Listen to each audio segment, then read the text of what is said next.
MP Kesineni నానిపై TDP నేత కేసినేని చిన్ని hot comments చేశారు. 2 సార్లు ఎంపీగా గెలిపించిన టీడీపీ అధినేత చంద్రబాబును లోకేష్ ను విమర్శించడం సరికాదని క్లాస్ పీకారు. ఇప్పటికే నాని శిబిరం ఖాళీ అయిపోయిందని, రాబోయే సార్వత్రిక ఎన్నికల్లో విజయవాడ పార్లమెంటుతో పాటుగా 7 అసెంబ్లీ స్థానాలు కైవసం చేసుకుంటామంటున్న టీడీపీ నేత కేసినేని చిన్నితో మా Amaravati bureau Yedukondalu face to face. విజయవాడలో రాజకీయాలు వేడెక్కాయి. అటు కేసినేని నాని నిన్న సీఎం జగన్మోహన్ రెడ్డిని కలుస్తూ కూడా చంద్రబాబు నాయుడు మీద చేసినటువంటి వ్యాఖ్యలు అయితే మాత్రం ఇప్పుడు రాజకీయంగా దుమారం లేస్తున్నాయి. దీని మీద మనతో మాట్లాడడానికి టీడీపీ నేత కేసినేని చిన్ని గారు ఉన్నారు. వారిని అడిగి మనకి సార్ చెప్పండి సార్, నిన్న ఆయన చేసినటువంటి పదజాలాన్ని ఎలా చూడాలంటారు? ఇవాళ మీరు చూస్తే కార్యకర్తల సందడి నిజంగా చాలా ఓ పండగ వాతావరణం ఉంది. రెండోది, నిన్న చేసిన ఆయన వ్యాఖ్యలు మా కుటుంబాన్ని చంద్రబాబు నాయుడు గారు విడదీస్తున్నారనే వ్యాఖ్యలు చాలా బాధ కలిగించినాయి. మా కుటుంబ సభ్యులందరూ కూడా చాలా బాధగా ఉన్నాం. ఎందుకంటే మా కుటుంబంలో 2 సార్లు చంద్రబాబు నాయుడు గారు ఎంపీ పదవి, అంటే దేశంలో ఒక అత్యున్నత పదవిని మా కుటుంబానికి ఇచ్చారు.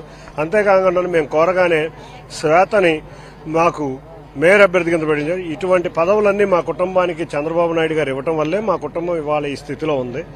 అటువంటి వ్యక్తిని మనం విమర్శించుకున్న, మా కుటుంబం నుంచి విమర్శలు వచ్చినందుకు మా కుటుంబ సభ్యులందరం చాలా బాధపడుతున్నాం. మా సభ్యులందరూ ఒకటే చెప్పమన్నారు చంద్రబాబు నాయుడు గారికి, సారీ సార్, ఇటువంటి వ్యాఖ్యలు మా కుటుంబం నుంచి వచ్చినందుకు మేమందరం చాలా బాధపడుతున్నాం. ఇటువంటి వ్యాఖ్యలు చేసిన వారిని మా కుటుంబ సభ్యులు కూడా ఎవరూ క్షమించరు. తప్పకుండా అందరం కలిసి చంద్రబాబు నాయుడు గారిని ఒకసారి కలిసి వారికి సాంఘీభావం కూడా తెలుపుతూ ఉన్నారు. కాకపోతే ఆయన సమయభారం వల్ల మాకు కలవలేదు. తప్పకుండా మేము వెళ్లి వారిని కలిసి ఆయనకు జరిగిన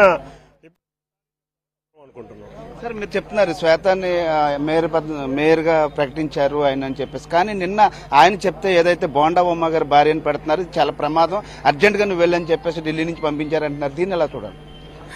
ఏమండి, నిన్న చెప్పినవన్నీ అబద్ధాలు. బోండా ఉమ్మ గారి భార్యను మేయర్ కింద ప్రకటిస్తే చంద్రబాబు నాయుడు గారు చెబితే బోండా ఉమ్మ గారు ఆగరా? ఏదో మాట్లాడేసి ఏదేదో విచిత్ర ఆరోపణలు చేసి వెళ్ళిపోదాం అనుకున్నాడు. నువ్వు వెళ్ళిపో, అంతేగాని చంద్రబాబు నాయుడు గారు నిజంగా బోండా ఉమ్మ గారికి ఫోన్ చేసి మేయర్ అభ్యర్థి ఆయనకు వారు కాదంటే వెంటనే అవుతారు. ఇవాళ తెలుగుదేశం పార్టీ మాది క్రమశిక్షణ గల పార్టీ. అటువంటి పార్టీలో ఎవరు మేయర్ అనేది చంద్రబాబు నాయుడు గారు డిసైడ్ చేస్తారు. కానీ ఆ రోజు చంద్రబాబు నాయుడు గారు నాని గారు అడగంగానే మరో ఆలోచన లేకుండా మేయర్ అభ్యర్థిని ప్రకటించారు. అంటే వారికి ఒక అవకాశం ఇచ్చారు. కానీ ఈయన తన యొక్క అహంకార భావంతో నాయకుల్ని దూరం చేసుకుని కార్యకర్తలను దూరం చేసుకోవడం వల్ల ఆ రోజు ఆ పార్టీ ఓడిపోయింది. లేకపోతే కలిసికట్టుగా ఉంటే ఆ రోజు ఎప్పుడో ఆ మేయర్ పదవి తెలుగుదేశంకే వచ్చేది. అంటే ఇక్కడ మనం చూస్తే సార్, ఏదైతే చంద్రబాబు నాయుడు మీరు చేసిన వ్యాఖ్యలు ఒక పక్క అయితే, మరోవైపు లోకేష్ ని విమర్శిస్తూ నువ్వేమన్నా 10 సార్లు ఎమ్మెల్యే చేసావా, నీ పాదయాత్రకు ఎందుకు రావాలి అనే దాని మీద ఏ విధంగా చూడాలి? ఇవాళ ఆయన మాటలు మాట్లాడుతున్న చూస్తే ఆయన ఎంపీ గారా లేకపోతే సామాన్య కార్యకర్త అనే డౌట్ వస్తుంది. ఇవాళ వాళ్ళ కుటుంబం అంటే లోకేష్ గారి కుటుంబం ఈ రాష్ట్రం కోసం ఎన్నో త్యాగాలు చేసిన కుటుంబం. అటువంటి కుటుంబంలో ఒక మనవడు, అంటే మాజీ ముఖ్యమంత్రి మనవడు, మాజీ ముఖ్యమంత్రి తనయుడు, అంతేకాకుండా లోకేష్ గారి యువగళం పాదయాత్ర ఎప్పుడైతే రాష్ట్రంలో స్తబ్దతగా ఉందో, ఆ సమయంలో పార్టీ స్తబ్దతగా ఉందో, ఆ సమయంలో ఆయన ప్రారంభించిన పాదయాత్రలో కొన్ని లక్షల మంది కార్యకర్తలు, ప్రజలు అడుగులో అడుగేసి నడిచిన వ్యక్తి ఆయన. అంటే లక్షల మంది ఆయన అనుమానం ఉన్నారు. అది ఆయన స్థాయి. నువ్వు నిన్న ఓ పార్టీ నువ్వు మారతాననే వాడికి ఇద్దరు లేరు. నీ స్థాయి ఏంటి, ఆయన స్థాయి ఏంటి? అటువంటి స్థాయి వ్యక్తిని నువ్వు విమర్శించడం అంటే నవ్వొస్తుంది.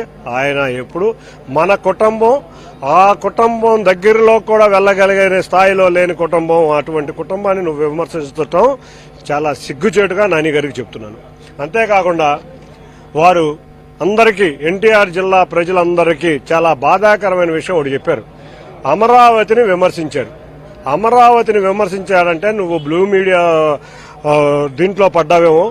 ఒకటి గుర్తుంచుకో, రాష్ట్ర ప్రజలందరూ అమరావతి రాజధాని కావాలని నిరంతరం కోరుకుంటున్నారు. ఆ అమరావతి రాజధాని కావాలనే కోరుకునే దాంట్లో నువ్వు 3 రాజధానులు సపోర్ట్ చేశావు. ఎన్టీఆర్ జిల్లా ప్రజలు ముఖ్యంగా చాలా బాధపడుతున్నారు నిన్న నీ వ్యాఖ్యలకి. మా ఎన్టీఆర్ జిల్లా ప్రజలకి, అంతేకాకుండా ఆంధ్ర రాష్ట్ర ప్రజలకి క్షమాపణ చెప్పాలి ఈ వ్యాఖ్యలకి. లేకపోతే రాబోయే రోజుల్లో నువ్వు ప్రజాప్రతినిధి కాదు కదా, ఊరు పేరు లేని వ్యక్తిగా నువ్వు మిగులుతావు. ముందు క్షమాపణ చెప్పి అమరావతి రాజధాని కావాలని కోరుకోవాలి. అప్పుడు కానీ ప్రజలు క్షమించరు. అలాగే నిన్న ఆయన చెప్తున్నారు, ఏదైతే చంద్రబాబు నాయుడు హయాంలో ఏమీ ఇవ్వకపోయినా నా సొంత నిధులతో విజయవాడ డెవలప్ చేశాను, విజయవాడ అంటే నాకు చాలా ప్రేమ అని చెప్తున్నారు. దీన్ని ఎట్లా చూడాలి? సొంత నిధులా ఏంటి? ఎవరికన్నా చాక్లెట్ కార్యకర్తకి ఇచ్చింది ఈ రోజు నేను చూడాల. ఎంపీ లాడ్స్ అంటే అది ప్రభుత్వ నిధులు. ప్రభుత్వ నిధుల్లో ఎవరు ఎంపీ ఉన్నా ఎంపీ లాడ్స్ ఖర్చు పెట్టాల్సిందే. అదేదో కొత్తగా ఈయన ఏదో చేసేసినట్టు బిహేవ్ చేస్తే అట్లా అయ్యి ఎంపీ లాడ్స్. ఈయన మేము చూస్తున్నాం 10 సంవత్సరాలు ఎంపీ ఇంతమంది కార్యకర్తలు ఉన్నారు. ఏ రోజు వైద్యానికి కానీ విద్యకు కానీ లేకపోతే ఎటువంటి సహాయం చేసిన పాపాన ఆయన చుట్టూ తిరిగే వ్యక్తులకే మేమనేది. నిరంతరం ఆయన దగ్గర ఉండే వ్యక్తులు. ఇక్కడ విజయవాడలో చాలా కారణాలు ఉన్నాయి వీటి మీద చెప్పుకుంటే చాలా టైం పట్టుద్ది. కాబట్టి చెల్లిగావు కూడా పెట్టడం, సొంత నిధులు వేసి రావడం అనేది ఒక ఆశ. ఇదిగో పలానా చోట నేను సొంత నిధులతో పలానా చేశానని చెప్తే ఆనందిస్తాం, నిజంగా అప్రిషియేట్ కూడా చేస్తాం అందరం కలిసి. ఈ విజయవాడ పార్లమెంట్ లో సుమారు 60% ఖాళీ అయిపోయినట్టే అని చెప్పేసి నిన్న ధీమా వ్యక్తం చేశారు. మీరే విధంగా చెప్పారు? అక్కడ చూసింటారు ఆఫీసు 3 రోజుల క్రితం 60 మంది, 2 రోజుల క్రితం 20 మంది, 2 రోజుల క్రితం 2. ఇక్కడ వేల సంఖ్యలో కార్యకర్తలు ఇర్రెస్పెక్టివ్ ఆఫ్ ఏది చంద్రబాబు నాయుడు గారిని ముఖ్యమంత్రి చేసుకోవాలి. చంద్రబాబు నాయుడు గారు ఎవరినైతే అభ్యర్థిని సూచించారో అటువంటి వారిని గెలిపించుకోవాలి. అంతేకాకుండా మా నాయకుడు అనే వర్డ్ని చంద్రబాబు నాయుడు గారిని విమర్శించడం తట్టుకోలేకపోతున్నారు ఈ కార్యకర్తలు. అందరూ కలిసికట్టుగా పనిచేస్తాం. ఏదో మా కుటుంబంలో చిన్న చిన్న పొరపచ్చాలు మధ్యలో వచ్చి ఉండొచ్చు, అటువంటి పొరపచ్చాలు ఏమీ లేవు మాకు. మేమందరం కలిసికట్టుగా ఇక్కడ చంద్రబాబు నాయుడు గారు ఎవరైతే ముఖ్యమంత్రిని చేసుకుంటాం, ఎవరైతే చంద్రబాబు నాయుడు గారు నిర్ణయించారో వారిని అభ్యర్థులుగా గెలిపించుకుని అత్యధిక మెజార్టీతో విజయవాడ సీటు అంతేకాకుండా 7 నియోజకవర్గాల్లోనూ గెలవబోతున్నాం. అంతేకాకుండా ఒక్క విషయం చెప్తున్నా, తెలుగుదేశం పార్టీ కార్యకర్తల బలం ఉన్న పార్టీ. ఇటువంటి పార్టీని ఎన్నో ఆటుపోట్లు ఎదుర్కొన్న చెక్కు చెదరని పార్టీ.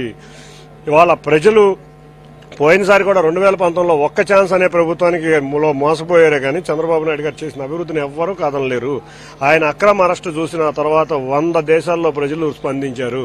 ఇటువంటి స్పందన దేశంలోనే కాదు, మన దేశంలోనే కాదు, ప్రపంచంలో ఏ వ్యక్తికి 100 దేశాల నుంచి ప్రతిఘటన వస్తుందంటే ఎవ్వరం చూడం. అటువంటి వ్యక్తిని మనం విమర్శించే ముందు జాగ్రత్తగా ఆలోచించి విమర్శించాలని తెలియజేస్తుంది. ఫైనల్ గా ఏదైతే కేశినేని నాని తీరు గత 2-3 సంవత్సరాలుగా అధినేత పట్ల ఆయన వ్యవహరించిన తీరు కానీ, ఢిల్లీలో బొకే ఇచ్చేటప్పుడు తోయడం కానీ, ఇతర కారణాలు, అలాగే మైలువరంలో జరిగినటువంటి వైఎస్ఆర్సీపీ కాంగ్రెస్ పార్టీకి సంబంధించిన కార్యాలయంలో కూడా అక్కడ జరిగినటువంటి మీటింగ్లో కూడా ఆయన్ని పొగడడం, అంటే వైసీపీ నాయకులను పొగడడం, అంటే ముందుగానే అన్ని పథకం ప్రకారం ఆయన సిద్ధం చేసుకున్నారనుకోవచ్చా వెళ్ళిపోవడానికి?